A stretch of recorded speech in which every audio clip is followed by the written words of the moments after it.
अस्सलाम वालेकुम, welcome to my channel. आज मैं आपके साथ Eid special lemon orange cake की रेसिपी शेयर करने जा रही हूँ, जिसको आप ईद पे बना सकते हैं। बहुत ज़बरदस्त बनता है। वीडियो को लास्ट तक देखना, मैं खैर स्किप करे देखना। सबसे पहले हम लेंगे मैदे को हमें इसको छानना ज़रूरी है। जब आप इसको मैदे को छानेंगे तो इससे आपका केक बहुत अच्छा सॉफ्ट और लाइट बनेगा। इसके अंदर हमने लिया है मैदा, बेकिंग सोडा जो खाने का सोडा होता है, पकौड़ों का सोडा, नमक डालेंगे 1/4 टीस्पून से भी कम, 1 पिंच, और ये बेकिंग पाउडर डालेंगे हम इसके अंदर, और इसको हम अच्छी तरीके से छान लेंगे। 2 से 3 दफ़ा इसको हमें छानना है, ताकि इसको जब हम छानेंगे अच्छी तरीके से तो आपका इससे केक बहुत सॉफ्ट बनेगा, बहुत लाइट केक बनेगा, हार्ड नहीं होगा। मैदे को ज़रूर छानें जब भी आप केक बनाएं। केक बनाने से पहले ये काम आपको ज़रूर करना है। और ओवन को प्रीहीट करना बहुत ज़रूरी है। बेकिंग स्टार्ट करने से पहले अब हमने लिया अलग बाउल के अंदर, बिल्कुल पतीली साफ़ होनी चाहिए, उसके अंदर हमने लिया है चीनी और तेल। अब हमें चाहिए इसका लेमन ज़ेस्ट, तो हमें सिर्फ पीला ही इसका येलो पार्ट चाहिए। अगर वाइट पार्ट आ गया तो ये कड़वा हो सकता है। इसी तरीके से हमें इसका येलो ही पार्ट चाहिए, जितना हमें ज़रूरत है रेसिपी के हिसाब से। मैं आपको भी बता देती हूँ आगे। इस तरीके से हमें लेमन ज़ेस्ट चाहिए इसका। 2 से 3 नींबू में मेरा ये लेमन ज़ेस्ट निकला है, क्योंकि हमने इसको वाइट पार्ट नहीं लेना। अगर वाइट पार्ट लेंगे तो ये कड़वा हो सकता है। इसी तरीके से हमें इसका ऑरेंज का ज़ेस्ट चाहिए, ताकि ये लेमन ऑरेंज केक है तो इसके अंदर लेमन ऑरेंज का जूस भी जाएगा और लेमन ऑरेंज का ज़ेस्ट भी जाएगा।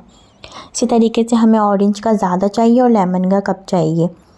और जिससे हमने इसका ज़ेस्ट निकाला है, उन्हीं नींबू को, उन्हीं ऑरेंज को हम लेके इसका जूस निकालेंगे। पहले हमें इसका ज़ेस्ट निकालना है, फिर उसके बाद हमें इसका जूस निकालना है, ताकि ज़ाया नहीं होंगे। 1/4 कप हम लेंगे ऑरेंज लेमन जूस। इसके अंदर बीज ना आए लेमन जूस का, 1/4 कप है ये लेमन जूस। अब हम लेंगे 1/4 कप से डबल आधा कप ऑरेंज जूस। 1/4 कप लिया है हमने लेमन जूस और आधा कप लेंगे हम ऑरेंज जूस, और इसके अंदर डाल देंगे मिल्क। तो ये बन जाएगा आपका बटर मिल्क। इसको जब आप मिक्स करेंगे तो आप देखेंगे थोड़ा सा फटा फटा होगा, तो ये बटर मिल्क बन गया है। इसे फटना ज़रूरी है। ये इसमें परेशानी की कोई बात नहीं है। जब इसके अंदर ये खट्टा ऑरेंज और लेमन जाएगा तो दूध फटेगा, हमें इसको फाड़ना ही है, इसको बटर मिल्क बनाना ही है हमें। अंडे जाएंगे इसके अंदर एक एक करके, एक साथ अंडे नहीं डालेंगे, एक एक करके इसके अंडे डालेंगे और बीट करते जाएंगे अच्छी तरीके से, ताकि चीनी भी अच्छी तरीके से मिक्स हो जाए। और एक एक अंडा मिक्स करते जाएंगे, बीट करते जाएंगे। जब सारे अंडे चले जाएंगे, फिर आखिर के अंदर हम इसके अंदर ये बटर मिल्क डालेंगे। एक साथ ये 2 अंडे चले गए, कोई मसले की बात नहीं है। ज़रा सी देर इसको थोड़ा सा एक्स्ट्रा बीट कर लेंगे, और आखिरी जो लास्ट अंडा है वो भी डाल देंगे। इसी तरीके से आपको बीट करना है। जब भी आप केक बनाएं, ओवन को पहले से प्री हीट करना है। ये केक आप ईद पे बनाएं, बहुत ज़बरदस्त ये लेमन ऑरेंज केक बनेगा। ट्राई करिएगा और मुझे बताइएगा कि आपको कैसी लगी रेसिपी। अपनी फैमिली फ्रेंड के साथ रेसिपी को ज़रूर शेयर करिएगा। इसके अंदर हम डाल देंगे लेमन ज़ेस्ट और ऑरेंज ज़ेस्ट, क्योंकि इसके अंदर जा रहा है लेमन और ऑरेंज ज़ेस्ट, तो इसके अंदर हमें एसेंस नहीं डालना है। वैनिला एसेंस इसके अंदर नहीं जाएगा।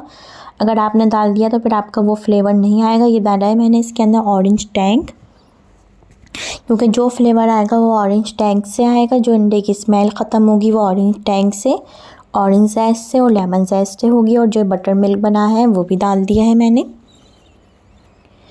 इसके अंदर वैनिला एसेंस हम नहीं डालेंगे, क्योंकि हमने टैंग और ये ज़ेस्ट डाल दिए हैं। इससे ही अंडे की स्मेल और इसका फ्लेवर आएगा। ये बीट हो गया। आखिर के अंदर हम मिक्स कर देंगे ये मैदा, जो हमने शुरू में छान के रखा था। जब भी आप केक बनाएं, सबसे पहले मैदे को छान के रखें, ओवन को प्री हीट करके रखें, अपना सारा सामान रेडी रखें। ये बीटर के ये ड्राई हो। जिस बाउल के अंदर आप बना रहे हैं उसके अंदर पानी ना हो, बिल्कुल साफ़ सुथरा हो, किसी चीज़ की खानों की स्मेल ना हो।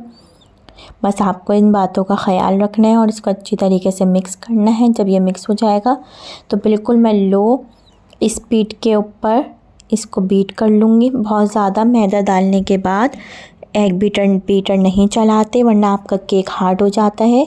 बस ये मुझे 1-2 सेकंड के लिए मैं इसको मिक्स करूँगी ताकि मैदा अच्छी तरीके से मिक्स हो जाए। ये देखें, बस ये मैदा मिक्स हो गया है अच्छी तरीके से। पहले मैंने इसको स्पैचुला से बीट किया है, मिक्स किया है, फिर एग बीटर से मैंने इसको मिक्स किया है। अब ये लिया है मैंने स्क्वायर पैन, तो इसको पहले मैंने ऑयल से ग्रीस कर लिया है और इसके ऊपर हम ये सारा बैटर डाल देंगे। जब भी आप केक बनाएं तो उसको पैन को ग्रीस करना ज़रूरी है। अब मैंने 180 डिग्रीज़ पे इसको बेक करने के लिए डाल दिया है 35 से 40 मिनट के लिए। अपने ओवन के हिसाब से आप देख सकते हैं। मैं बनाऊंगी इसके लेमन ऑरेंज आइसिंग। उसके लिए लिया है मैंने 100 ग्राम मक्खन या 4 टेबल स्पून मक्खन। ये डाली है मैंने 2 टेबल स्पून क्रीम चीज़ जो बॉटल वाली होती है। इसकी जगह आप 2 क्यूब्स भी ले सकते हैं ट्रायंगल के। 100 ग्राम मक्खन, 4 टेबल स्पून मक्खन और ये इसके अंदर थोड़ी थोड़ी करके आइसिंग शुगर जाएगी। इसकी हम बना रहे हैं लेमन ऑरेंज आइसिंग। जब हमने केक बनाया तो उसी वक्त ही हमने फ्रेश लेमन जेस्ट और ऑरेंज जेस्ट किया है। अगर आपने पहले से करके रख दिया आइसिंग के लिए तो आपकी आइसिंग कड़वी हो जाएगी, लेमन जेस्ट ऑरेंज जेस्ट कड़वा हो जाएगा। जब आप आइसिंग बनाएं तो आइसिंग का उसी वक्त ही ताज़ा लेमन जेस्ट और ऑरेंज जेस्ट हम करेंगे। केक का हमने उसी वक्त ही फ्रेश करके केक में ऐड करके उसको बेक करने डाल दिया है। अब ये मैंने आइसिंग कप करा है तो इसको मैंने ताज़ा उसी वक्त ही किया है, लेमन भी जेस्ट और ऑरेंज जेस्ट भी। अगर मैं केक के साथ करके रख दी थी एक साथ तो ये कड़वा हो जाता। इसी तरीके से लेमन जूस भी और ऑरेंज जूस भी फ्रेश निकाला है। देखें, बीच आया था तो मैंने हटा दिया, इसके अंदर बीच ना आए। इसी तरीके से ऑरेंज जूस जाएगा इसके अंदर। लेमन ऑरेंज आइसिंग है तो ऑरेंज जूस जाएगा इसके अंदर और इसको हम अच्छी तरीके से बीट करेंगे। फिर बची हुई इसके अंदर दोबारा से आइसिंग शुगर जाएगी और ये ज़बरदस्त सी लेमन ऑरेंज बटर आइसिंग तैयार हो जाएगी। अब ये बची हुई आइसिंग है मेरे पास, आइसिंग शुगर है। जब भी आप बटर आइसिंग बनाएं तो उसके अंदर आइसिंग शुगर ही जाती है, कैस्टर शुगर नहीं जाती। अगर आप कैस्टर शुगर डाल देंगे तो फिर आपकी बटर आइसिंग पतली हो जाएगी और सही से बटर आइसिंग नहीं बनेगी। इसमें जाएगी आइसिंग शुगर ही, इसी से ही आपकी बनेगी लेमन ऑरेंज की बटर आइसिंग। या कोई सी भी आप बटर आइसिंग बनाएं उसके अंदर आइसिंग शुगर ही जाती है। इसी तरीके से फ्रेश लेमन जेस्ट ऑरेंज जेस्ट किया है और फ्रेश ही लेमन जूस और ऑरेंज जूस डाला है और क्रीम चीज़ और ये डाली है। अब ये तैयार है, केक बेक हो गया है। 40 से 45 मिनट में केक बेक हुआ है। अपने ओवन के हिसाब से टेम्परेचर देख सकते हैं, किसी के ओवन में जल्दी बेक होता है, किसी के ओवन में देर से बेक होता है। 180 डिग्रीज़ पे ये बेक होगा। इसको हम ठंडा कर लेंगे। ठंडा करना केक को ज़रूरी है। अगर आपने गरम पे केक की आइसिंग कर दी तो सारी आइसिंग आपकी बह जाएगी, सारा मक्खन मेल्ट हो जाएगा। केक को हमने ठंडा कर लिया है, इसको हम निकाल लेंगे। फिर हमें करना है इसको केक को सोक। फ्रेश मिल्क है ये, इससे मैं इसको सोक कर रही हूँ। मिल्क के अंदर हमने कुछ भी नहीं डाला, प्लेन मिल्क है जो बॉईल करके हम चाय बनाते हैं, प्लेन मिल्क है वही। इसको मैं केक को सोक करूँगी इससे। 1/4 कप मिल्क लिया है, इसको बहुत ये 20 से स्लाइस नहीं होगा केक, बस इस आइसिंग डलेगी इसके ऊपर ही, सिर्फ ये केक की आइसिंग डलेगी सिर्फ ऊपर ही, इसके ऊपर बीच में स्लाइस नहीं होगा। अगर आप चाहें तो करना कर सकते हैं, वरना ये ऊपर होता ही है। जैसे आप बेकरीज़ में देखते हैं कोई केक के अंदर सिर्फ ऊपर ही आइसिंग होती है। अब ये आइसिंग है, अब हमने ये डाल दी है इसके ऊपर। केक ठंडा है, जब भी आपकी आइसिंग बिल्कुल सही से सेट होगी। और ये ज़बरदस्त से पूरे केक को हमें कवर करना है चारों साइड पे। और आपकी मर्ज़ी, आप इसके ऊपर कोई भी डेकोरेशन करना चाहें कर सकते हैं, वरना इस केक की कोई डेकोरेशन नहीं होती।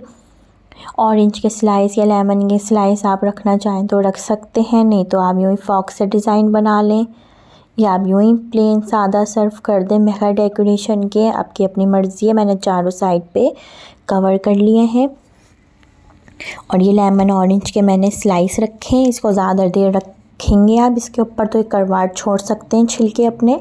बस आपको जब आपको सर्व करना है तो उसी वक्त ही आपको ये स्लाइस काट के डेकोरेशन के लिए रखने हैं। अगर आपने पहले से करके रख दिया तो ये आइसिंग पे अपनी करवाट छोड़ सकते हैं, पानी छोड़ सकते हैं। जब आपको सर्व करना है उसी वक्त ही आप ये स्लाइस रखें। ट्राई करें। अल्लाह हाफिज़।